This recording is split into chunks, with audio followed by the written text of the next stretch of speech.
मित्रांनो, ठरले तर मग या मालिकेच्या महा एपिसोडच्या दुसऱ्या भागामध्ये अस्मिता काही गप्प राहत नाही.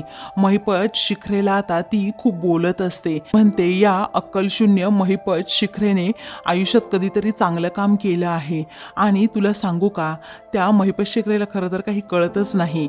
मला ना त्याची अशी डोक्यात तिडीक जाते ना, कारण त्याने माझ्या डॅडला फसवलंय आणि त्यासाठी तो नरकातच जाणार आहे.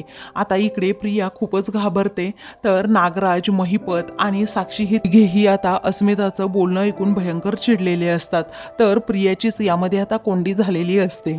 पुढे आता अस्मिता आता रागातच म्हणते, बरं झालं, पण यावेळेस त्या महिपत शिखरेच्या कुजलेल्या मेंदूतून काहीतरी निघालं आणि त्या आश्रमावरचा स्टे त्याने उठवलाच. इकडे आता महिपत खूप चिडलेला असतो आणि तो उठायला जातो, तेव्हा साक्षी आता त्याला अडवते. महिपत आता खूप चिडलेला असतो. मग आता इकडे अस्मिता म्हणते, पण बरं झालं, त्या सायलीला असंच हवंय, अशीच अद्दल घडायला हवी आहे. मग अस्मिता पुढे आता म्हणते, त्या महिपत शिखरेची पापना अशी धुतली जाणार नाही सहजासहजी. आता महिपतचा राग मात्र अनावर होतो. मग तो आता रागातच म्हणतो, असं म्हणून आता तो मोठ्याने बोलणार असतो. तेव्हा आता नागराज त्याचबरोबर साक्षी दोघेही त्याला पटकन गप्प करतात. त्याचवेळी आता प्रिया पटकन फोन देखील ठेवते. मग आता रागातच महिपत म्हणतो, फोन ठेवला की नाही सांग बरं, कारण ही अस्मिताना खूप चुरूचुरू बोलतीये. आता तिला म्हणावं, एका सेकंदात तुला कुठच्या कुठे गायब करून ठेवेन. अख्खे सुभेदार जरी शोधायला निघाले ना, तरीही तुझा तुकडा सुद्धा सापडणार नाही. तेव्हा नागराज महिपतला समजावतो, पण तू का रे चिडतोस एवढा? ती अस्मिता तुझ्यासाठी काय एवढी महत्वाची आहे का? तू तिच्याकडे दुर्लक्ष कर ना. तेव्हा साक्षी म्हणते, काय हो अण्णा, तुम्ही काय एवढं घेऊन बसलात? किती महत्त्वाचा दिवस आहे आपल्यासाठी, आणि एवढ्या महत्त्वाच्या दिवशी आपला आनंद स्पॉइल करायचा आहे का? तेव्हा महिपत आता गप्प बसतो. मग त्यानंतर आता प्रिया म्हणते, तुम्ही मस्तपैकी एन्जॉय करा, परंतु आम्हाला आता निघावं लागेल. तेव्हा नागराज विचारतो, काय ग, आम्हाला म्हणजे कुणाला? तू निघ, मला नाही यायचंय. आता साक्षीला तिचा प्लॉट मिळाला आहे म्हटल्यावर आता जोरदार सेलिब्रेशन करायचंय, आम्हाला मोठी पार्टी सुद्धा करायची आहे. तेव्हा साक्षी आता हसते. मग पुढे आता प्रिया रागातच म्हणते, तुम्ही इथे बसून सेलिब्रेशन करणार आणि मी रात्रभर काय करणार? त्या प्रतिमाच्या औषधांचा वास घेत बसणार का? मला एकतर तिच्या खोलीत झोपावं लागते. मी तुम्हाला आत्ताच सांगतेय हा, रात्री अपरात्री जर मला जाग आली तर तिचा चेहरा पाहून मी जोराजोरात किंचाळेल, समजलं? ते काही नाही, पार्टी वगैरे काही नाही, तुम्ही माझ्यासोबत घरी चलायचं, समजलं? नाही तर मी त्या किल्लेदाराला पिन मारेल. तेव्हा नागराज म्हणतो, बरं बाई येतो, असं म्हणून तो आता महिपत साक्षीला सांगतो, तुम्ही तरी एन्जॉय करा, तुमचं हे सेलिब्रेशन चालू द्यात, असं म्हणून ते दोघेही आता घरी जायला निघतात. इकडे सायली झोपलेली असते.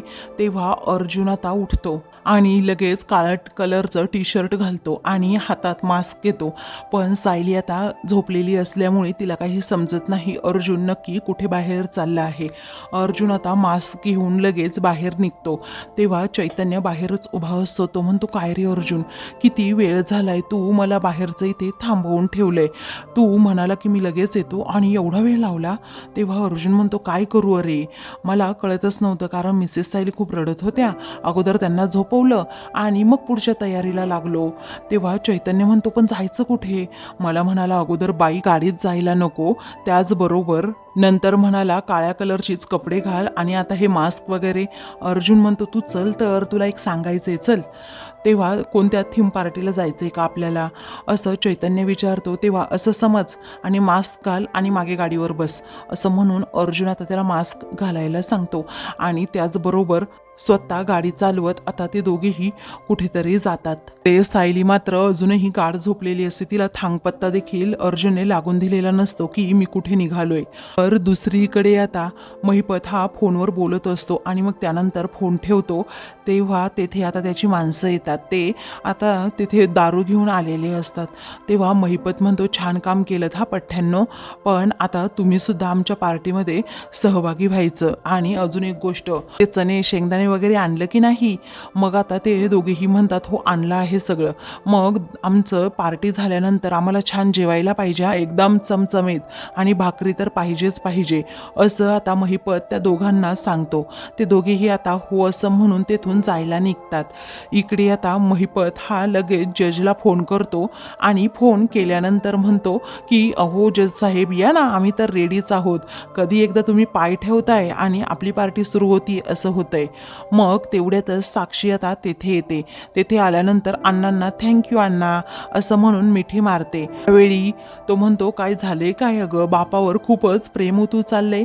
मग आता ती म्हणते अण्णा तुम्ही असं काम केलंय ना, तुम्हाला माहीत आहे ना हे रिसॉर्ट माझ्यासाठी माझं ड्रीम प्रोजेक्ट आहे म्हणून. त्यावेळी अण्णा म्हणतो हो. पुढे आता ती म्हणते आज तुमच्यामुळेच मला माझं ते स्वप्न पूर्ण होताना दिसतंय. ती आता त्याची स्वप्न रंगवत राहते आणि म्हणते the best resort in Asia. खूपच आनंद झालेला असतो. तेव्हा महिपत म्हणतो ते तर आहेच. पुढे आता तो म्हणतो की कसं आहे ना, आपलं महत्त्वाचं काम तर झालेलं आहे, परंतु तो जज जोपर्यंत खिशात आहे ना तोपर्यंत अपूर्ण राहिलेलं काम आपण करून घेऊयात. साक्षी विचारते कोणतं? अहो तुम्हाला असं वाटतं का मला माझ्या मर्डर केसमधून तो जज सोडवू शकेल? तेव्हा 113% तो सोडवू शकणार आहे, कारण जजच्याच हातात सगळं काही आहे हे तर तुला माहीत आहे ना साक्षी. आज फक्त त्याचं विमान जरा हवेत उडू दे, मग त्याच्याकडे मी तो विषय काढतोच.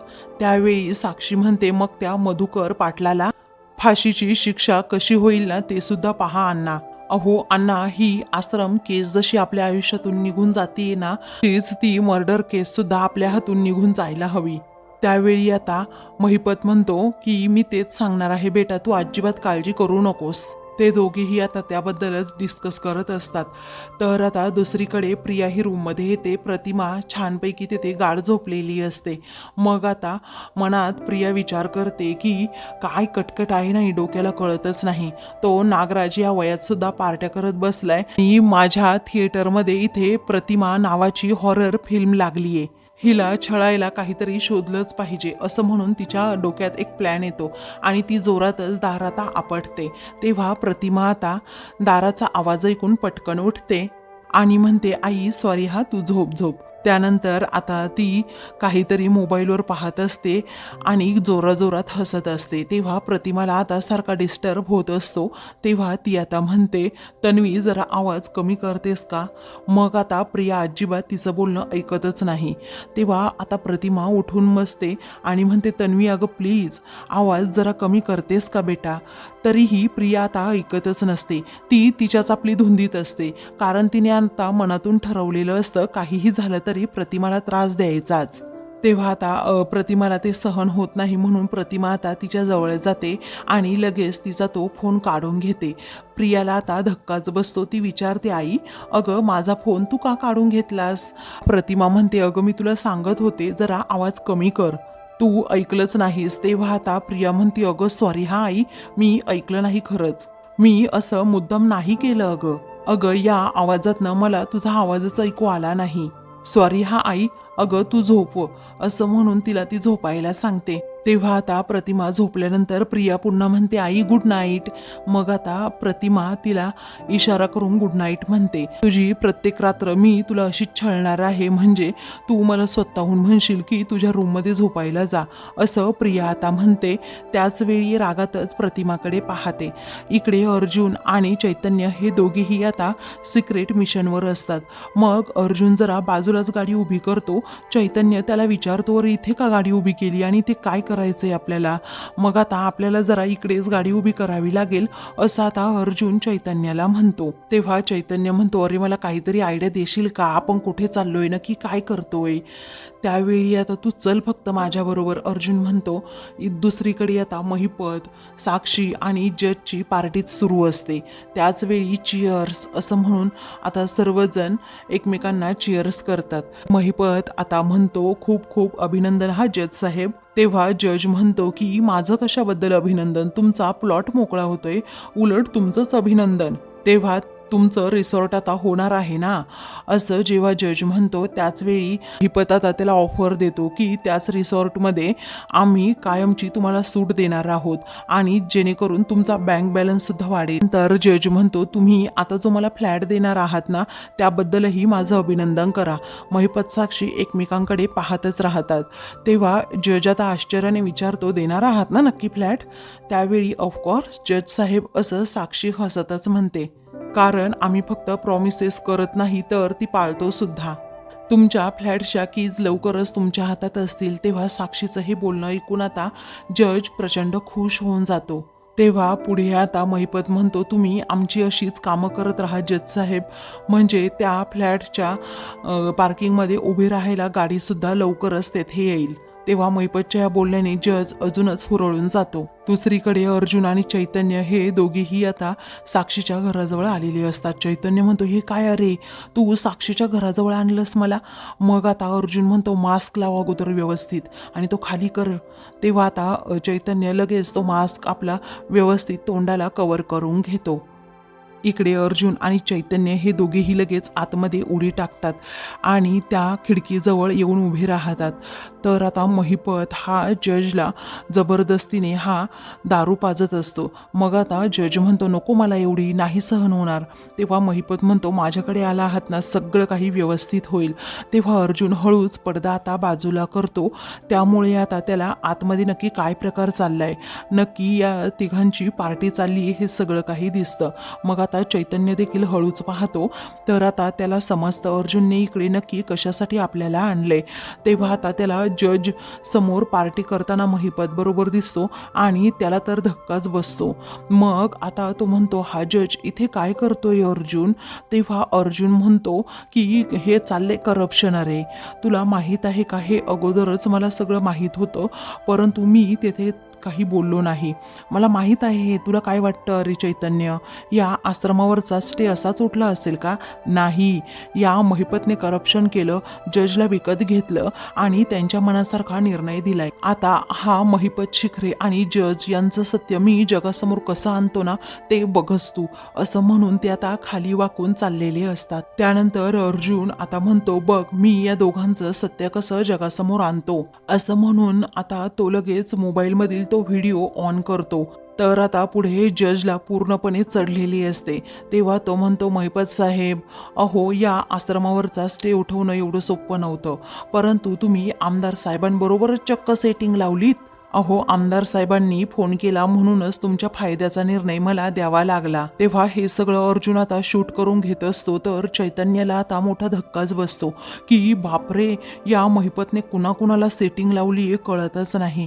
पुढे साक्षी आता म्हणते अहो आमचा विश्वासच होता तुमच्यावर जज साहेब की तुम्ही आमचं काम करणारच, म्हणूनच आम्ही आमच्या रिसॉर्टमध्ये परमनंट सूट दिला आहे तुमच्या नावाने. तेव्हा जज आता आनंदाच्या भरात अजूनच ड्रिंक करत असतो. दुसरीकडे कल्पना आता रूमच्या बाहेर येते आणि अर्जुनच्या रूमकडे पाहते. त्यावेळी ती पाणी आणायला चाललेली असते. तिला आश्चर्य वाटतं अर्जुनच्या रूमचं दार एवढ्यापर्यंत उघडं कसं एवढ्या रात्रीपर्यंत, जाऊ दे तो काम करत असेल. तर दुसरीकडे महिपत आता जजला म्हणतो घ्या घ्या अजून घ्या, अहो तुम्हाला हवी तेवढी घ्या, आज आपलं सेलिब्रेशन आहे ना सुरू. तेव्हा साक्षी आता लगेच उठते. मग आता ती अण्णाजवळ येते. तेव्हा अर्जुनला वाटतं ती आपल्याकडे पाहिल, या विचाराने तो पटकन आता पडदा सरळ करून ठेवतो. इकडे आता साक्षी अण्णाजवळ येत म्हणते अण्णा आपलं ते महत्वाचं काम आहे ना त्याबद्दल सुद्धा यांच्याबरोबर बोला ना जरा प्लीज. तेव्हा अर्जुन लगेच आपला व्हिडिओ ऑन करतो. कडे कल्पना आता जरा दबक्या पावलांनीच रूमकडे जायला निघते. गेल्यानंतर हळूच अर्जुनला आवाज देते, परंतु अर्जुन तेथे नसतो. सायली एकटीच बेडवर झोपलेली असते. मग नंतर आता ती म्हणते बापरे, ह्या उषा अशा का मांडल्या आहेत? ती आता म्हणते की कळतच नाही यांनी अशा उषा दोघांच्या मध्ये का मांडल्या असतील. दुसरीकडे महिपत आता म्हणतो जज साहेब अजून एक खूप महत्त्वाचं काम आहे. तेव्हा जज म्हणतो की महिपत साहेब अहो तुमच्या सेवेसाठी तर मी नेहमीच तत्पर असतो, तुम्हाला माहीत असेल, तुम्ही फक्त सांगा आणखी मी काय करू. तर अर्जुन हे सगळं व्हिडिओ शूट करून घेत असतो. तर दुसरीकडे आता कल्पना ही आश्चर्याने सायलीकडे पाहतच असते. तिला तिचं काही सुचत नसतं, नक्की यांचं काय चाललंय. दोघेही बेडवर एकत्र झोपतायत, परंतु दोघांच्या मध्ये उषा असतायत. दुसरीकडे जजला खुश करण्यासाठी आता वेगवेगळे छान छान असे पदार्थ आणले जातात. तेव्हा जज म्हणतो, बापरे, पनीर, चिकन तंदुरी, असं म्हणून तो आता खाऊ लागतो. तेव्हा साक्षी आता रागातच त्याच्याकडे पाहते, कारण महिपत आता महत्त्वाचा विषय त्याच्याकडे काढणार असतो. तो म्हणजे आता साक्षीने जो काही विलासचा मर्डर केला आहे त्या खुनाविषयी त्यांचं बोलणं आता सुरू होणार असतं. अर्जुन आता ते सर्व बोलणं रेकॉर्ड देखील करणार असतो, पण तेवढ्यातच कल्पनाचा त्याला सारखा सारखा फोन येतो. मग आता तो हळूच म्हणतो, मम्मा अजून जागी आहे आणि मला फोन का करते ती, असं म्हणून तो आता फोन कट करतो. दुसरीकडे कल्पनाला आता खूप टेन्शन येतं. अर्जुन म्हणतो, मी नंतर कॉल करतोच तिला, पण आता नाही मी रिसीव करू शकत. तर दुसरीकडे आता कल्पना म्हणते, अर्जुनने फोन का कट केला असेल कळतच नाही. मला असं वाटतंय तो चैतन्य बरोबर असेल. या विचाराने ती लगेच आता चैतन्याला कॉल करते. इकडे आता जज म्हणतो, अहो माझा तर घसाच कोरडा पडायला लागला होता, म्हणून परत जरा ओला केला. आता बोला बरं, नक्की काय प्रॉब्लेम आहे. त्यावेळी आता महिपत म्हणतो, अहो प्रॉब्लेम माझा नाहीये, अहो प्रॉब्लेम तर माझ्या पोरीचा झालेला आहे. तेवढ्यातच आता चैतन्याच्या मोबाईलचा आवाज येतो. मग आता महिपत लगेच उठतो आणि सावध होतो. तेव्हा कोण आहे रे, कोण आहे रे, असं म्हणून तो जोराजोरात ओरडतो आणि लगेच खिडकीजवळ देखील येतो. तोपर्यंत आता अर्जुन आणि चैतन्य हे दोघेही पळून गेलेले असतात. मग महिपत जरा घाबरतोच. दुसऱ्या दिवशी आता सायली ही झोपेतून उठते, परंतु तिने आता धसकाच घेतलेला असतो. त्यामुळे ती आता माझं घर असं म्हणून जोरातच ओरडते आणि उठते. समोर पाहते तर तिथे कुणीही नसतं. मग आता ती रडते आणि म्हणते, मला असं वाटलं होतं दुसऱ्या दिवशी उठल्यानंतर मला माझं घर पुन्हा मिळेल, तू रात्रभर मला खूप विचित्र स्वप्न पडत होती. आता माझं घर महिपतच्या घशात जाणार हे सत्य मी कसं पचवू. मनात आता सारखे सारखे विचार येत असतात की आश्रम आता पाडला जाणार, कसं सहन करू की आश्रम पाडला जाणार आहे. त्यावेळी आता इकडे अर्जुन आणि चैतन्य हे दोघेही तो व्हिडिओ पाहत असतात आणि हसत असतात. अर्जुन म्हणतो, मी तुला हा व्हिडिओ मेल केला आहे. मग आता चैतन्य म्हणतो, मी डाउनलोड करून ठेवतो. अर्जुन पुढे म्हणतो, मी माझ्या सर्व डिव्हाइसेसला सेव्ह सुद्धा करून ठेवलाय. तेव्हा कसला फॅन्टॅस्टिक पुरावा आपल्याला सापडलाय, खरंच याचा फायदा आपल्याला नक्कीच आता करून घेता येईल. चैतन्य म्हणतो. अर्जुन म्हणतो, मी तर फायदा करून घेणारच आहे. आता ते दोघेही सकाळपासून काम करत असतात. आता विमल त्या दोघांना कॉफी देते. तेव्हा याची खरंच गरज होती आता, असं चैतन्य म्हणतो. तेवढ्यातच आता कल्पना तेथे येते आणि म्हणते, अरे अर्जुन, विमलने तुम्हाला कॉफी दिली आणि मग सायली कुठे आहे, सायली उठली नाही का अजून. त्यावेळी आता तो म्हणतो, नाही ना मम्मा, अजून सायली उठलेली नाहीये. आश्रम पाडला जाणार या विचाराने ती खूप वेळ झालं रात्री झोपली नव्हती. कसं बसं तिला झोपवलं आणि मग आत्ता उशिरापर्यंत झोपलीये. मग म्हटलं की तिला उगीच डिस्टर्ब करायला नको झोपू देत. आता कल्पना म्हणते, बरं केलं बाळा तू, अरे आपलं माहेर उद्ध्वस्त होणार या विचाराने एका मुलीला कशी झोप येईल सांग बरं. आणि तसंही गेली 2-3 दिवस ती खूप अपसेट आहे. मग चैतन्य म्हणतो, बरं मावशी आम्ही निघू का. चैतन्य आणि अर्जुन हे दोघेही आता ऑफिसला जातात. तेवढ्यातच सायली आता तेथे येते आणि म्हणते, आई सॉरी हा, मला उठायला जरा उशीर झाला. कल्पना म्हणते, काही हरकत नाही बाळा, मग आता मी यांच्या नाश्त्याचं अगोदर पाहते, असं सायली आता म्हणते. तेव्हा कल्पना म्हणते, अगं ते गेले सुद्धा दोघेजण नाश्ता वगैरे करून, कारण त्यांना कोर्टात महत्त्वाचं काहीतरी काम होतं ना म्हणून. त्यावेळी कोर्टात महत्त्वाचं काम होतं आणि ते गेली सुद्धा मला न विचारता, असं सायली आता म्हणते. पण आता तिला टेन्शन आलेलं असतं की अर्जुनला कॉफी मी दिलीच नाही, कारण तिला रोज कॉफी देण्याची सवय असते. तेव्हा कल्पना म्हणते, अगं सायली बाळा, तू किती टेन्शन घेते एखाद्या गोष्टीचं, त्याची काय अवस्था करून घेतली आहे जरा पाहतेस का. अगं आजच्या दिवस तुला अर्जुनला कॉफी देता आली नाही म्हणून तुला एवढं गिल्टी वाटते, असं का करतेस बेटा. त्या दोघीही पुन्हा आश्रमाचा विषय काढतात. तेव्हा सायली म्हणते, मला सहनच होत नाहीये माझा आश्रम पाडला जातोय ते पाहून. त्यावेळी आता कल्पना म्हणते, पण बाळा तुला आता मनाची तयारी करावी लागेल ना, कारण तुला ते आता घर पुन्हा कधीही दिसणार नाहीये. तेव्हा सायली आता कल्पनाला म्हणते, हो आई, आजची सकाळ तर आमच्या हातात आहे ना. म्हणजे मी एकदाच आश्रमात जाऊन येऊ का? तिथल्या फुलं झाडं अगदी निरखून पाहते, तिथल्या पायरीवर एकदा डोकं टेकवते आणि तिथल्या भिंतींना जरा स्पर्श करते. कल्पना म्हणते, तुला जर बरं वाटत असेल ना सायली तर तू जाऊ शकतेस, परंतु एकटी जायचं नाही. सायली म्हणते कुसुमताईंना घेऊन जाते, कारण तिची पण मनस्थिती माझ्यासारखीच आहे. तेव्हा कल्पना लगेच कुसुमला कॉल करते. कुसुम इकडे कॉल रिसीव्ह करते आणि विचारते, काय ग, बोल ना सायली. मग आता सायली विचारते, कुसुमताई अगं आपण काम सुरू होण्या अगोदर लवकर आपल्या घराकडे जाऊन येऊ ना ग, बघू ना डोळे भरून आपल्या घराला. तेव्हा कुसुम म्हणते, हो मला हे असंच वाटते अगं सायली. तेव्हा सायली म्हणते, हो मी लगेच निघते, तू आपल्या घराजवळ भेट मला. ती आता फोन ठेवते आणि कल्पनाचा निरोप घेऊन जायला निघते. त्यानंतर त्या दोघीही आश्रमाकडे येऊन पोहोचतात आणि अगदी डोळे भरून आश्रम पाहत असतात. तेव्हा आता सायलीला सगळे ते जुने क्षण आठवू लागतात की जेव्हा एकदा मी निर्जळी उपवास केला होता, पण माझ्याच लक्षात नव्हतं की तो उपवास मी केलाय म्हणून. संध्याकाळी मधुभाऊंबरोबर एवढा वेळ गप्पा मारत बसले की जेवायचं माझ्या लक्षातच नव्हतं. मग तिथे कुसुमताई आली आणि म्हणाली की तुमच्या बापलेकीच्या गप्पा मारून झाल्या असतील तर निर्जळी उपवास केला आहे ना सायलीने, तो अगोदर सोडा, तुमच्या लेकीच्या पोटामध्ये 2-3 घास तरी जाऊ द्यात. मधुभाऊ म्हणतात की मी कसा विसरलो कळलंच नाही. तर आता त्या दोघीही रडतच आश्रमाकडे पाहत असतात आणि त्या आठवणी गोळा करत असतात. मित्रांनो, पुढील भागामध्ये आता JCB तेथे आश्रम उद्ध्वस्त करण्यासाठी येतो, आश्रम पाडण्यासाठी येतो. सायली आता खूप रडते आणि थांबा प्लीज माझं ऐका असं म्हणते. पण आता महिपत आणि साक्षी हे दोघेही म्हणतात, चालवा हा JCB आश्रमावर. सायलीच्या पायाखालची जमीनच सरकते, ती बिचारी खूप रडत असते. आता आश्रमाचं काही भाग पाडणार असतात तेवढ्यातच अर्जुन तेथे येतो, महिपतच्या अंगावर स्टे ऑर्डर फेकतो आणि मग आश्रम वाचतो. अशाच मालिकेंचे पुढील भाग पाहण्यासाठी चॅनलला सबस्क्राईब करा.